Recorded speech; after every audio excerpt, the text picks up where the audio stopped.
Unimed Podcast. Bienvenidos y bienvenidas a un nuevo episodio de Unimed Podcast. Hoy viernes del arte del ingeniero. Soy Adriana Aguilera, estudiante de Ingeniería en Sistema, y junto a mí, Santiago González, estudiante de Ingeniería Mecánica. El día de hoy tenemos un episodio muy importante que les va a llamar la atención a muchos. Quizás no mucho a los jóvenes, pero sí a los adultos que están muy interesados en hacer emprendimientos o inclusive pensar en, ideas nuevas. El episodio del día de hoy se llama Las energías renovables y junto a nosotros tenemos a una persona muy importante que nos acompaña, la ingeniera Aidelena Smith. Aidelena, bienvenida. Muchísimas gracias por la invitación. Aparte, la profesora es ingeniero electricista y estudió en la Universidad Simón Bolívar. Bienvenida, profe. Muchas gracias, Adriana. Profe, ¿nos puede comentar un poco más de usted? ¿Cómo fue su carrera? Y obviamente el tema que tenemos hoy, que es las energías renovables.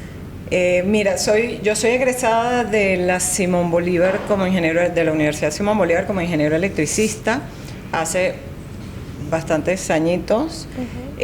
Trabajé en las empresas eléctricas, CADAFE al principio, Electricidad de Caracas después de eso. Y estando en Electricidad de Caracas me especialicé en temas de supervisión de sistemas eléctricos remotos, de forma remota. Estuve en Canadá, tuve la oportunidad de ir a Canadá, desarrollar los proyectos que montó Electricidad de Caracas, los sistemas para eso. Y luego salí previo a los cambios de esa compañía y comencé a trabajar aquí en Unimed. Como profesora ya había empezado a trabajar en la Simón Bolívar y luego con el tiempo tuve la oportunidad de ir al Camino Real de Carrizal, un camino precioso, una excursión preciosa entre Barinas y Mérida. A la primera casa que llegué no había ningún tendido eléctrico, no había nada que dijera que por allí iba a haber luz en la zona que íbamos. Me encontré en la primera casa un bombillito prendido. Y obviamente pregunté, las 4 horas o 5 horas de camino desde Barinas hasta el lugar ese, yo estuve buscando, porque bueno, es costumbre, buscar si había algún poste, alguna línea eléctrica, no había nada. Y pregunté de dónde venía eso, porque ya era un poco tarde, ya era la noche, y me dijeron que había algo montado en el techo. Al día siguiente muy temprano me asomé, era un panel solar o un módulo solar fotovoltaico, y comprendí que es una solución para esos casos. O sea, eso es mucho más bonito, mucho más respetuoso con el ambiente, lograr esa solución de poner un panel solar en una casa aislada y no hacer todo un tendido eléctrico con postes, cables, y además que van a sufrir fallas, no se las van a reparar inmediatamente. O sea, esta solución era mucho más bonita. Claro. Le ofrecí al señor, un poco sin saber bien lo que estaba haciendo, pero le ofrecí que podía irlo a ayudar porque solo tenía un bombillito de prendido y yo sí tenía la idea que se va a hacer mucho más que eso, y le ofrecí que lo íbamos a ir a ayudar con los alumnos. Y yo tenía en ese momento unos alumnos súper entusiastas que les encantaban todos esos planes. Llegué aquí con el plan, se los planteé, hicimos todo un proyecto de acuerdo a lo que yo tenía, fotos que tenía. Armamos todo el proyecto de reparar ese sistema para ponerlo a funcionar en su mejor versión. Y nos fuimos con el grupo completo de estudiantes que además no eran excursionistas. Y fue muy divertido, muy interesante. Okay. Para solucionar el problema era el panel solar. El panel solar normalmente tiene un inversor que convierte corriente continua en corriente alterna para que ellos puedan enchufar cualquier enchufe de allí. Y arreglamos todo el sistema eléctrico de esa casa. Ese Camino Real de Carrizal es un camino organizado por gente de la zona que permite hacer excursiones y llegar a casas de campesinos. Y en esa casa de campesinos las adaptaron 1 o 2 cuartos como, digamos, posadas. Y la llaman mucoposadas, porque tienen unas particularidades, son una casa de campesinos. Bueno, los señores quedaron encantados y obviamente que todos vinimos mucho más felices y más contentos viendo que una vez yo estoy criada con las grandes plantas, con Guri, con los grandes sistemas eléctricos, y ver que esta solución local es muy válida y me interesó mucho el tema. Me contagié de esas cosas buenas que tiene el tema de energía renovable. A partir de allí empecé a trabajar con tesis, con ideas, con desarrollos, empecé a estudiar, porque yo creo que lo más importante que hacemos en la universidad es estudiar y aprender y mantenernos al día y volver a estudiar y seguir estudiando. Tuve la oportunidad, ya yo en ese momento había terminado un doctorado en la Universidad Politécnica de Valencia. Luego hice, a raíz de las energías renovables, entonces he hecho especializaciones en la Universidad de Colorado. El gobierno de la India me becó y estuve en Chennai, que es una ciudad en India, haciendo un curso de energía renovable. Y bueno, me he dedicado a esto y me encanta. Y ahora estoy en el proceso de compartir todas estas cosas. Bueno, ya tengo varios años en esto, pero una de las cosas que me interesa es convencer a la gente de la importancia. Sí, bueno, profe, se ve que usted es una apasionada por las energías renovables. Sí. Y se ve súper entusiasmada cuando habla del tema. Yo quería, profe, preguntarle, porque siempre me llama la atención escuchar la historia de todo el mundo, siempre. Y quería preguntarle qué le hizo tomar esa trayectoria en su vida. ¿Qué la hizo decir, yo quiero ser ingeniero electricista? ¿Sabes que la decisión de ser ingeniero electricista fue, digamos que al azar? Yo estaba indecisa. Obviamente que me gustaba la matemática, me gustaba la física, no me gustaba la química. O no me gustaba la profesora de química, digamos, no sé. Creo que era la profesora de química, probablemente. Y entonces, bueno, en mi búsqueda, así como medio en estado de ánimo de adolescente, empecé a preguntarle a la gente cercana qué hacían y qué estudiaste y a qué te dedicabas. Y fui preguntando y hubo alguien que me impactó, que es ingeniero electricista. Y yo dije, esto es lo que yo quiero estudiar.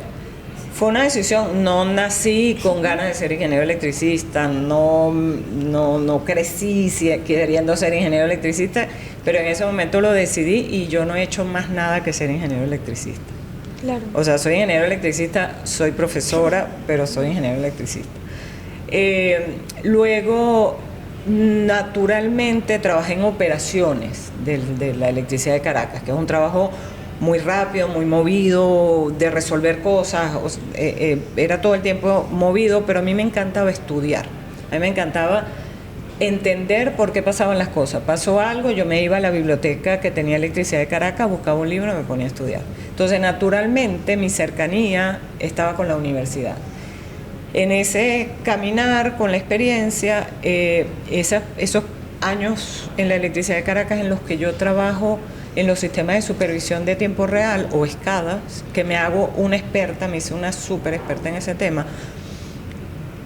Hablando con profesores de la Simón Bolívar, decidimos que era una buena idea crear un curso sobre ese tema. Y ahí empieza mi conexión como docente. O sea, yo armo ese curso de centros de control de energía y lo empiezo a dictar en posgrado en la Universidad Simón Bolívar. Estando allí, me llaman un día de aquí, realmente yo en la Unimed la conocía poco. A mí en ese momento lo primero que pensé fue, oye, ellos están metidos en el tema de SCADAs, que no era normal y no me lo esperaba, pero efectivamente no, me llamaron para otro curso, yo acepté como una prueba y me enamoré de la Unimed. Y a mí es que naturalmente me gusta estudiar y en los temas en los que me meto me conquistó el paseo entre Barinas y Mérida para las energías renovables y yo naturalmente lo que voy a hacer siguiente es estudiar, aprender, quiero hacer cursos, en un momento dije, bueno, necesito formalizar lo que he estudiado. Entonces fui a la India, hice el curso de la especialización en energías renovables, pero siempre en ese afán de hablar con propiedad de lo que estoy hablando. O sea, me gusta entender, por eso me gusta estudiar, para tener base para poder trabajar en las cosas que hablo y que me gustan. Gracias, profe. Profe, quería saber, ya que estamos hablando de las energías renovables, ¿cuál es la diferencia entre una energía renovable y una energía limpia, si se suele llamar así?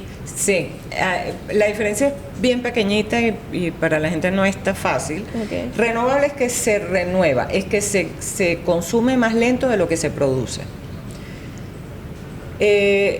Y limpia es que no contamina el ambiente, no genera gases de efecto invernadero y todo esto. Entonces, casi todas las renovables son limpias, pero hay unas limpias que no las consideran renovables. Les pongo el ejemplo que es bien difícil de entender porque para nosotros en Venezuela se nos hace muy difícil, que es el tema del agua, la generación hidráulica. Sí. Mucha gente opina que el agua no se renueva por este ciclo del agua que no necesariamente tiene que repetirse con la misma fuerza, las lluvias, no tiene que llover siempre de la misma manera. Y se puede considerar que no es renovable. Y hay mucha gente que discute y dice no es renovable. Sin embargo, es limpia, porque no se generan gases de efecto invernadero. Hay un impacto en el ambiente y cuando se habla limpia no es que son absolutamente limpias. O sea, la producción de, por ejemplo, de palas de generadores eólicos, de los del viento, es relativamente sucia, pero la operación del aerogenerador es limpia. ¿Por qué? Porque no produce gases de efecto invernadero. Claro. ¿Okay? Y es renovable porque el viento es renovable. El viento sí va con la posición de la Tierra frente al Sol y con esa característica del lugar, no tanto del clima, no tanto de que hace calor o hace más calor o menos calor. Y un ejemplo, en el caso de que sea limpia y no renovable. El agua. También. La hidráulica no, por ejemplo, la generación nuclear. Okay. Es limpia, la operación es limpia. Tiene todos unos problemas de contaminación con las varillas nucleares, pero el propio proceso de generar, el proceso de operar la planta de generación de energía nuclear es un proceso limpio, no salen gases de efecto invernadero. Y así como es limpio, es renovable. No es renovable. No es renovable, okay. No es renovable, en ese caso no es renovable. Pero sí he escuchado que las nucleares sí son las más, entre comillas, las más limpias, es la forma más limpia de generar energía. Al día de hoy. Es limpia, pero bueno, hay el riesgo de los accidentes. Y los accidentes, por ejemplo, en Rusia, puede no extrañarnos, porque los rusos deben ser un poco desordenados, pero que haya pasado el accidente que pasó en Japón, sí es complicado. Claro. Entonces sí complica. Además, las varillas nucleares hay que enfriarlas y esa agua se contamina. Se contamina por muchísimos años. Claro. Ya que tocamos esos temas de los retos que puede llevar, por ejemplo, llevar a una planta nuclear, y ya que tocamos también los temas de la generación eólica y solar, yo quería preguntarle qué retos de ingeniería deberían resolverse para poder integrar eficientemente ambas redes, o sea, ambas fuentes de energía juntas en una misma red. Solar y fotovoltaica. O sea, solar y eólica.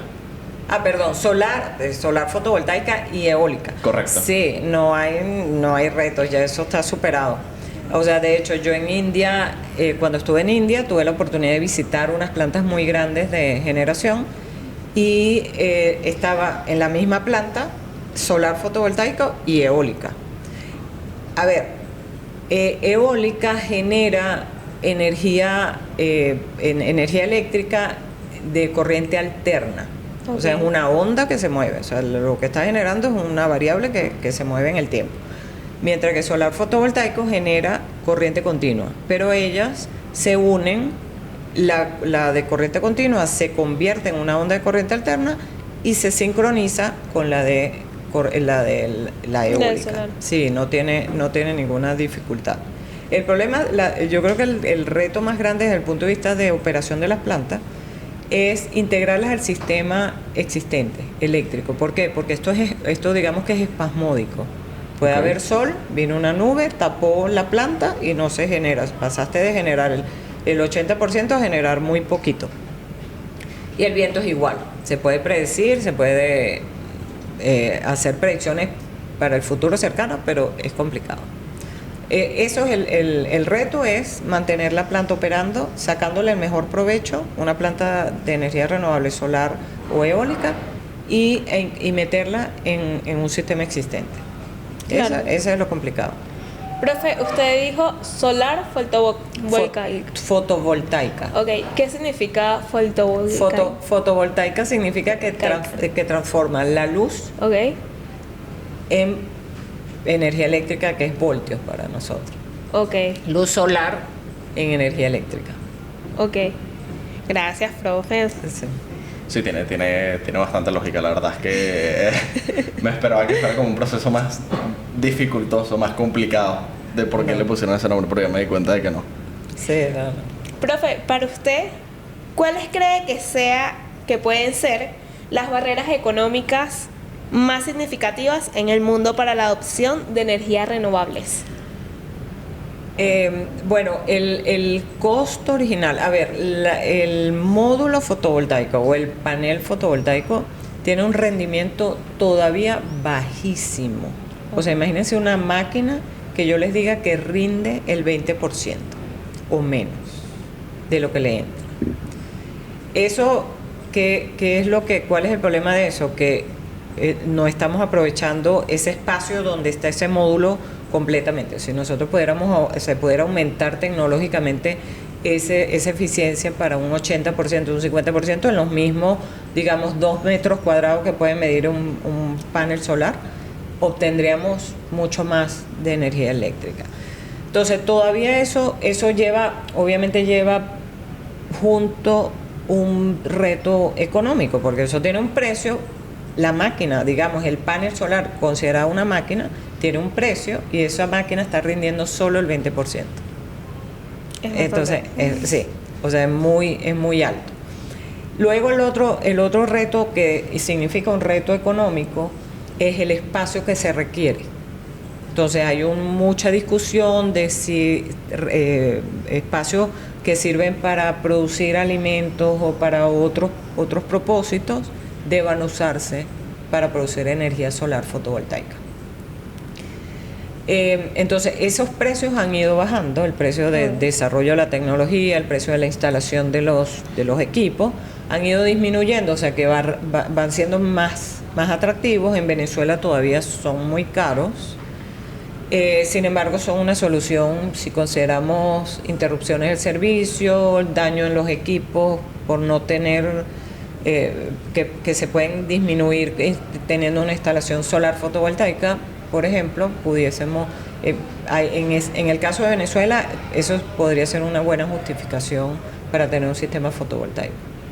Aprovechando eso que tocamos el tema de acá, yo me he fijado mucho cuando paso por donde está la pecera, que hay como una pantallita que sale algo de energía. No estoy seguro si es la energía que está produciendo la universidad mediante energías renovables o es la energía que se está gastando aquí. Sí. Yo quería preguntar, tocando ese temita, ¿qué criterios de diseño deberían priorizar al planificar una instalación de energías renovables en zonas universitarias como la que tenemos nosotros?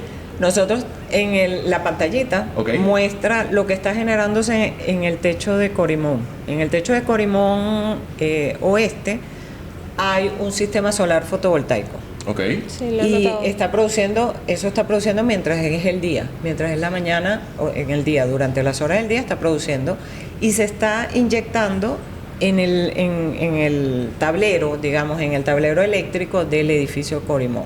Si no se usa en Corimón, eso se va a biblioteca y se reparte por la universidad. En las universidades, nosotros acabamos de presentar un paper en un congreso que además nos los aceptaron para publicar en un libro, en un capítulo de libro, muy lindo, donde hacemos un estudio del potencial más grande que puede tener el campus Unimed para convertirse en lo que se llama un distrito de energía positiva. Digamos, no es un distrito, es el campus universitario, y se llaman distritos o lugares de energía positiva porque estamos asumiendo que producimos localmente con energías renovables más de lo que se gasta, de la mitad de lo que se gasta. O sea, estaríamos produciendo un poco más de lo que nos da Corpoelec, digamos.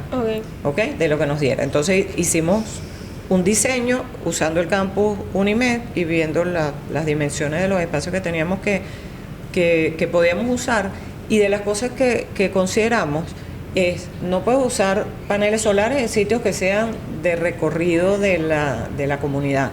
O sea, entonces decidimos montarnos solamente sobre los techos. ¿Por qué? Porque ahí no impactas, o sea, no impacta sobre el desplazamiento dentro del campo. O sea, no podemos poner en un pasillo unos paneles solares, por ejemplo. El otro tema con energía eólica, por ejemplo, que hay que estar pendiente, es que la universidad está en una ciudad, la ciudad le hace sombra al viento. O sea, los edificios de los alrededores y de la propia ciudad le hacen sombra a ese viento que queremos que impacte a los posibles aerogeneradores. Eso es otro tema importante. Pero de resto es un tema de inversión. Es un tema de inversión. Los paneles solares requieren muy poco mantenimiento, casi que un trapito con agua para limpiarlos. Porque además la cosa interesante es que convierten luz solar en energía. Entonces, si hay algo sobre la capa del panel solar que interfiera esa luz solar, se va a producir menos. Claro. Entonces tiene que estar limpio, limpio y que nada le haga sombra, no haya un árbol cerca que haga sombra. Eso es de los otros factores que hay que tomar en cuenta, que no haya nada donde se está pensando poner el panel solar, que no haya nada que le haga otro edificio que le haga sombra en una hora del día, pero eso se evalúa, eso es muy fácil de revisar y evaluar que durante el día y durante el año no hay nada que haga sombra sobre esos paneles solares, porque tener un panel solar en lo que conseguimos, algo le hace sombra, lo tenemos de adorno, casi que de mesa, pues de mesa para comer. Profe, ¿cuántos paneles solares se deben usar para toda la energía del Corimón?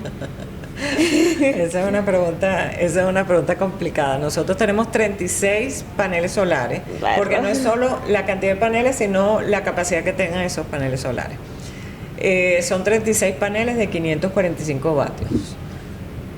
Y eso más o menos da el 45% de la energía, de la potencia, porque además son distintas mediciones. Porque acuérdate que el módulo solar no da luz en la noche, ni en la tarde, y muy temprano en la mañana tampoco. O sea, y las horas en las que no hay sol, no hay luz, los días nublados, todo esto.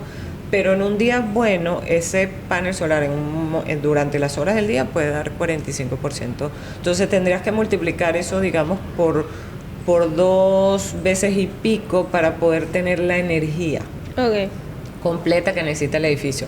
¿Qué haríamos? Toda la cantidad de paneles solares, que además tenemos espacio suficiente en el techo, luego de eso que estamos produciendo almacenamos en baterías para la noche, para poder contribuir en la noche con energía limpia, con energía renovable. Claro, yo quería preguntar justamente ese tema. La forma de almacenar esa energía que los paneles solares agarran, en caso de que no se vaya a utilizar, sería mediante baterías únicamente, ¿no? ¿O hay otra manera? No, hay muchos mecanismos. Hay muchísima gente en el mundo trabajando en el tema de almacenamiento y de baterías. Hay baterías, en la universidad estamos trabajando con baterías de plomo ácido, las tradicionales, pero las estamos entendiendo, trabajando, montando un sistema alrededor de eso. Ion litio, que es lo que se está usando muchísimo, porque ion litio es la batería del celular, que permite que se cargue y se descargue muchas veces. La batería de plomo ácido es más complicada. Los profesores de ingeniería química están trabajando con baterías de vanadio. Pero hay otras formas, y formas mecánicas, hay unos que se llaman los flying wheels, que son almacenas en energía mecánica. O sea, subes un peso y lo sueltas, y en el momento que lo sueltas está liberando energía. O sea, hay muchas formas. Otra forma es que si tienes un lago, una represa, puedes subir agua en los momentos en que te sobra energía y almacenar agua. El agua, la caída del agua es una forma de energía. Entonces, si tú dices, imagínense que ustedes tienen la represa de Guri, que no tienen por qué haberla visto, pero la represa de Guri, y si nosotros desde abajo pudiésemos bombear agua en los momentos en que Guri se está usando menos.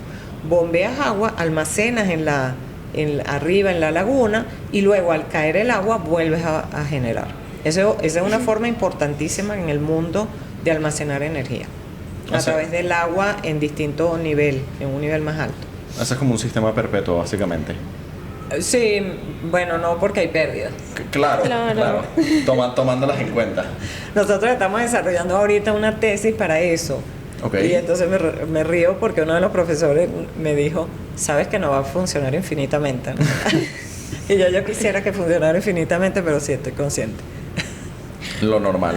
Bueno, suele pasar que uno de repente no se da cuenta y dejó pasar las pérdidas. Sí, exacto. Por experiencia. Profe, ya que estamos hablando de acá del Unimed, ¿me podría dar algunos ejemplos de casos de éxito regionales que pueden servir de modelo para proyectos de energía renovable acá en el Unimed? Bueno, tenemos el sistema fotovoltaico nuestro. Ok. Es éxito. El sistema fotovoltaico no tiene forma de que no sea exitoso. Bueno, solo un caso ahorita que nos pidieron ayuda y es que una pared le hace sombra a los paneles solares. ¿Qué? De verdad que es inentendible que haya gente que monte sistemas y cometa esos errores. Pero bueno, si hay algo que le hace sombra, los tienes de adorno. O sea, tienes el panel solar casi que de adorno. Claro, porque están allí, pero no están produciendo. En Venezuela hay casos privados. Por ejemplo, Fe y Alegría, con los que estamos trabajando últimamente. Bueno, tenemos algún tiempo trabajando con ellos. Tienen en las escuelas, tienen sistemas fotovoltaicos para alimentar la escuela cuando no hay luz.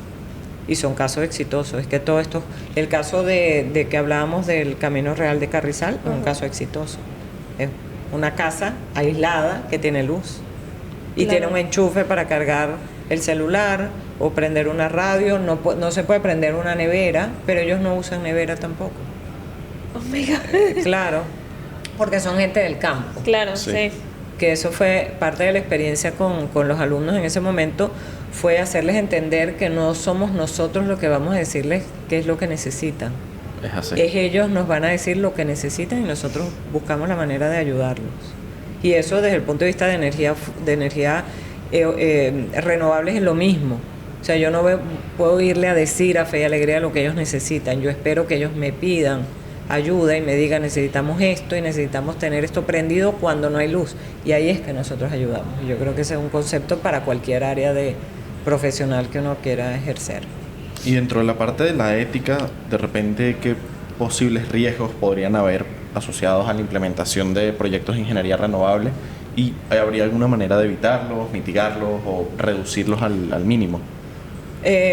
Bueno, dentro de ese es el tema cuando yo les decía que a mí me gusta estudiar eso, o sea, se me hace muy difícil entender que una persona preste un servicio sin haber estudiado sobre el tema, cualquier cosa, servir café, instalar paneles solares, creo que hay que aprender muy bien lo que se está haciendo porque es que si no ahí estás haciendo pagar al cliente por tus errores. ¿Qué riesgos tiene los paneles solares? Una mala instalación, falta de protecciones, se pueden crear incendios importantes, mal funcionamiento porque lo pegamos mucho a una pared, por ejemplo, y malas conexiones, yo he visto paneles solares, si ustedes ven el de aquí de la universidad está todo metido en tuberías, o sea, es mucho menos riesgo que tener un cable guindando en el que alguien se enredó, lo jaló y creó una malfunción o creó una falla o creó una condición que puede generar un incendio. Claro. Entonces sí hay muchas formas y las formas normalmente vienen por desconocimiento y por no querer estudiar previo. Si lo ven como un negocio exclusivamente, pues hay fallas. Hay posibles fallas.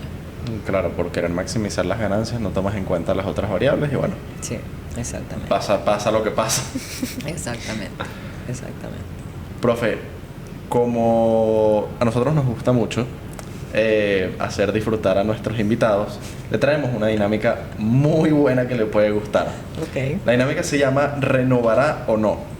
En esta dinámica usted va a tomar el rol de una gerente de contratación de proyectos de ingeniería renovable y la compañía que trabaja contrató 7 proyectos. Pueden ser cualquier proyecto. De acuerdo a su experiencia o conocimiento, usted va a evaluar y va a decidir si los proyectos se les renueva el contrato o no. ¿Me parece? Ok, pero el proyecto... pero tengo la pregunta para que sea divertida la dinámica. ¿El proyecto está instalado o es para instalar? No, los proyectos ya están, o sea, los proyectos son 7 proyectos que están contratados. Exacto. Ok. Usted tiene que decidir si va a renovar el contrato con ellos o no. O sea, básicamente sí están instalados todos. Exactamente. Ok. Ok. Comienza tú. Bueno, Microred educativa en campus. Una descripción breve. Solar fotovoltaica. Tengo un problema con esta palabra ya. Con almacenamiento y gestor de energía para edificios educativos. La tecnología principal, PV, más baterías y gestor de energía. Los beneficios esperados, la reducción de carga y aprendizaje práctico. Y los riesgos clave, el costo inicial y el mantenimiento. ¿Renovará o no? Sí renovará. Sí renovará. Porque, a ver, el mantenimiento de los paneles solares, bajísimo. Trapito y La cabeza. un Agüita. balde con agua. Agua. Lo más caro allí es tener un trapito limpio. Eso es lo más complicado. Y que la gente use el trapito limpio y no use el trapito requete usado, todo feo y que pueda rayar los paneles solares. Sí, no, vayan a querer reusar el trapito sucio y Oh. decir que es renovable. Bueno, la única tema allí son las baterías. Los paneles solares, la vida útil por fabricante es 25 años. Eso Ok. duran, o sea, la vez que yo fui a Barinas, el panel solar tenía como 10 años montado. Y funcionó perfectamente. En lo que se montó uno de los estudiantes en el techo y lo limpió, era un techo de zinc. Es un reto, un retazo, pues que lo limpió, empezó a funcionar perfecto, mucho mejor de como estaba antes. Claro. Y sin embargo estaba funcionando. El tema de las baterías, todavía las baterías hay que sustituirlas. La batería de los carros hay que cambiarlas. Así el carro esté estacionado, básicamente. O sea, van a durar más si el carro está estacionado, pero hay que cambiarlas, aunque no se use el carro. En estas baterías es básicamente lo mismo. Un poco más largo el tiempo, 5 años, gente que dice 10 años, pero las baterías hay que cambiarlas. Por lo menos 3 o 4 veces antes de cambiar los paneles solares. Y las baterías es un tema el desecho, es un tema la inversión, la reinversión en baterías. Entonces, bueno, pero ahí ya no, si estamos hablando de reducción de la factura, yo no montaría baterías. O sea, yo soy un poco más celosa con la batería. El edificio de Corimón no tiene batería. ¿Cuál es el problema de eso? Que si se va la luz, el sistema no funciona. Claro. ¿Ok? Pero si lo que quieres es continuidad de servicio para no detener las clases, para seguir trabajando porque es un ámbito académico, entonces ahí sí le pondría baterías. Claro, para priorizar en el hipotético caso de que falle el sistema eléctrico. Ahí está, él lo tiene. Inclusive cuando no falla, pero hay, ¿sabes? En esos bajones que lo vemos y hay bajones, que ayer pasó, aquí pasa relativamente continuo. Tú dices, bueno, en lo que empieza el sistema medio a estar raro en la medición que haces, te quedas con el sistema fotovoltaico, con el sistema de respaldo que es el fotovoltaico. Claro. Yo tengo otro aquí. Almacenamiento modular para resiliencia ante cortes. La descripción breve son baterías de ion de litio o flujo de control de demanda. Su tecnología principal son baterías más una gestión de demanda. Los beneficios que se esperan son continuidad de servicios críticos, pero los riesgos claves son el costo de ciclo de vida y sustitución. Sí, claro. El tema de las baterías va a ser siempre la sustitución. Y el otro reto que yo te daría allí, que si es un sistema de respaldo para cuando se va la luz. Primero, tener un sistema de respaldo únicamente para usarlo mientras se va la luz, a menos de que estemos, no sé, en alguna parte bien fuera de Caracas, donde se va la luz todos los días, ahí sí tiene sentido. Pero aquí en Caracas, tenerlo solo esperando, hacer la inversión para tenerlo casi que apagado, solamente va a entrar cuando se va la luz. No le veo mucho sentido esa inversión. Claro. Y el otro es que si lo programaste o lo calculaste para 4 horas y empieza a ir la luz 5 horas, entonces ahí es donde tiene sentido el sistema fotovoltaico para que recargue las baterías, ayude a recargar las baterías. Por lo que renovará o no renovará. Renovará con modificaciones. Perfecto, me parece perfecto. La profe a todo le Pero coloca necesito sus contexto. modificaciones. Necesito más contexto porque eso pasa. ¿Cómo? Bueno, Complicado porque no lo tenemos. Tendría que inventármelo y no voy a hacer eso. Bueno, yo tengo otro. Sistema de energía renovable mixto para laboratorios de química. Descripción: solar más almacenamiento más gestión de consumo. La tecnología principal: PV más almacenamiento más gestión inteligente. Los beneficios esperados: suministro estable para equipos sensibles. Y los riesgos claves: la compatibilidad y seguridad eléctrica.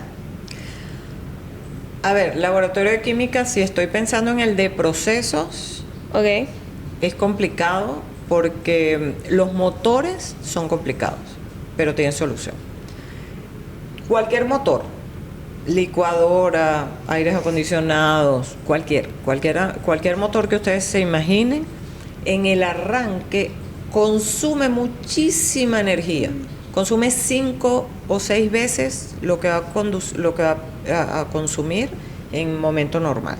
Okay. O sea, eso dura unos segundos y se va. Pero cuando yo alimento eso con un sistema fotovoltaico, yo tengo que tener el pico más alto, la capacidad de generar el pico más alto. Y no lo que va a permanecer mientras esté prendido. Entonces los motores requieren ese pico. Y con el fotovoltaico, pero hay una forma de solucionarlo, que es una cosa que se llama el arrancador suave. Esos equipos que lo que hacen es que suavizan esa curva de arranque. Sería necesario tenerlo si estamos pensando ese sistema de alimentación fotovoltaico para el sistema para el laboratorio de procesos. Si no es si es para el laboratorio de alimentos o cualquier otro laboratorio que no tiene grandes máquinas, grandes motores, entonces sí es perfecto.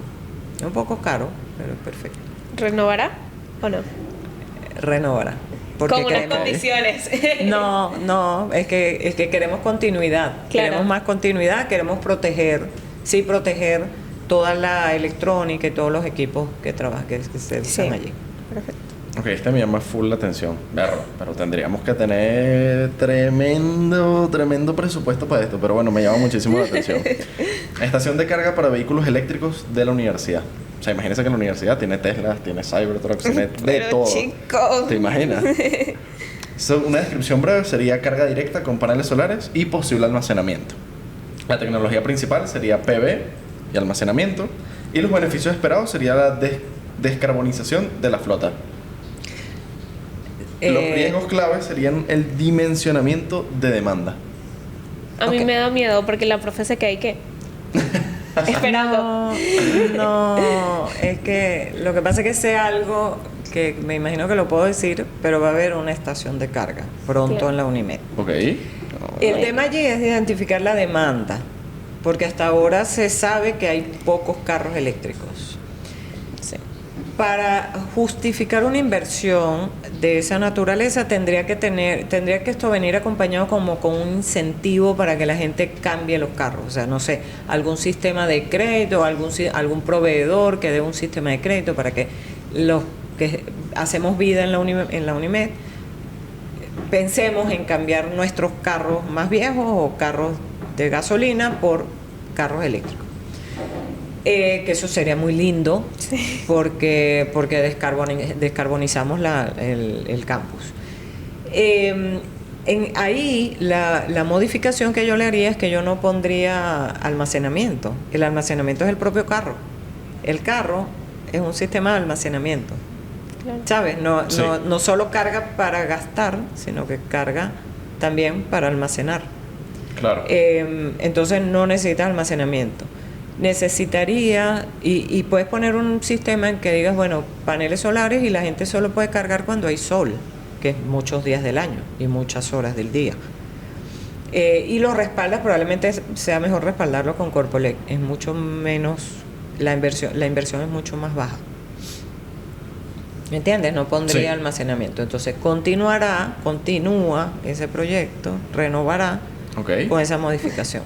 Ok. Todos nuestros proyectos tienen modificaciones, ¿ok? No, pero está bien porque significa que van a renovar.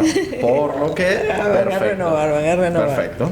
Bueno, profe, hemos llegado al final de este episodio y le quería agradecer por estar aquí con nosotros y, bueno, nutrirnos de esta información de las energías renovables. más que todo, le queremos agradecer además de la información que nos da, por haberla pasado bien con nosotros, hacernos reír y bueno, nutrirnos de información que no conocíamos antes. De verdad, muchísimas gracias. Les agradezco a ustedes por el buen rato, porque además ponerme a hablar de esto que me encanta. Y los esperamos a todos en el Centro Renova. Corimón, planta baja, frente al laboratorio de procesos, está el Centro Renova. Un laboratorio bellísimo y un espacio para que nos reunamos a conversar sobre estos temas. A todo el que quiera acercarse allá, estamos allí en el Centro Renova. Muchísimas gracias. Muchas gracias a usted, profe. Y para todos nuestros oyentes, nos vemos en el próximo episodio del Viernes del Arte del Ingeniero. Hasta la próxima. Hasta la próxima. Unimed Podcast es grabado en Caracas, en los espacios de la Universidad Metropolitana. Una producción de Unimed Virtual, editado por Ángela Zambrano y Wilhelm Fritz Lindo. Esto fue Unimed Podcast. Suscríbete para más episodios.